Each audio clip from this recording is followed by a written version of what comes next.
Let's do Sparty. I did not get to watch this game in its totality, so a sense of kind of a meat grinder kind of game with Ole Miss and Sparty tonight.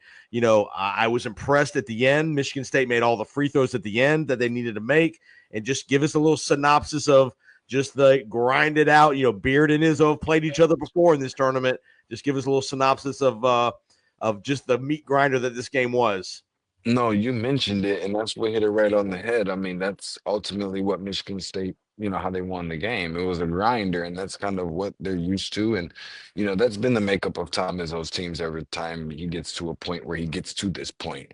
There were definitely some concerns with, Padula from three, and of course, Michigan State being one of the worst three-point shooting teams in the country. And of course, they've, turned the ball over like crazy at the very beginning. So it was just a matter of needing to settle in. I think that they really believed that once they got to a point where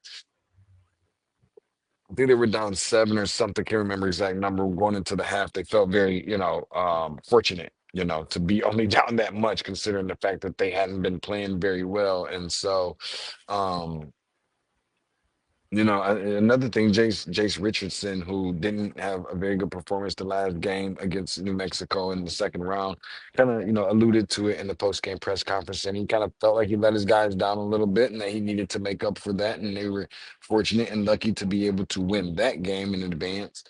So he felt the need to put on a show, and that's what he did on tonight too. So I mean, listen, Michigan State hasn't played a phenomenal brand of basketball these first three games of this NCAA tournament, nor shot the ball extremely well, and they're still finding a way to win basketball games. So Yep. is the best yet still ahead for them? I don't know because they have a really tall task, pun intended, with Auburn coming up. But listen, it's the best for 40 minutes, and I'll tell you what else. I meant to mention this to you, TJ, and please forgive me for getting long-winded. This is so similar, and I'm not saying this team is going to do this or this team isn't. This reminds me so much of 2019. And why? Because in 2019, Duke had a freshman, 2019 and this year, who are considered to be generational talents. And in 2019 year and this year, Michigan State beat Richard Pitino in the second round, that Minnesota team at that time. In 2019 and this year, Texas Tech was a number three seed. And obviously, as you know, they go on to the Final Four and beat Michigan State there. And then last but certainly not least, in 2019 and in this year, Kansas was the overall. Kansas came into the season ranked number one preseason in the country and ended up losing in the first weekend. So, what does any of that mean? Probably not a whole lot, Well, we except for know the fact this. that I stay up We late and study a lot. That's okay. We know this. The coach is the same coach. We see that on the screen on college Mhm, basketball coast to coast. And he took mhm. down with his team Cassius Winston, am I right? Who else was That's on right. that team in 2019, Mr. Sparty? They took down Zion Williamson, who you're They talking did. about, and Duke. And now Michigan State's got a chance to take out the prohibitive number one team coming in here again to get to the Final Four. And ironically, Bruce Pearl in 2019 had Auburn in that Made it Final as Four well.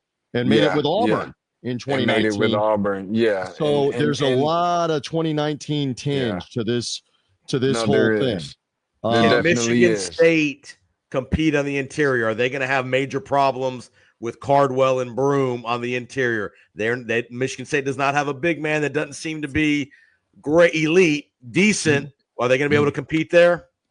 Yeah, I think it's. I mean, I don't even know if Shaquille O'Neal can match up with these guys that Auburn is going to be rolling out there. So no, I mean, in terms of compete, I mean, the one thing that Michigan State has going for themselves, while they don't necessarily have the size advantage, they're one of the best teams in the country in terms of pace. And every time, one thing Auburn is going to have to get used to is hearing the sound of that horn.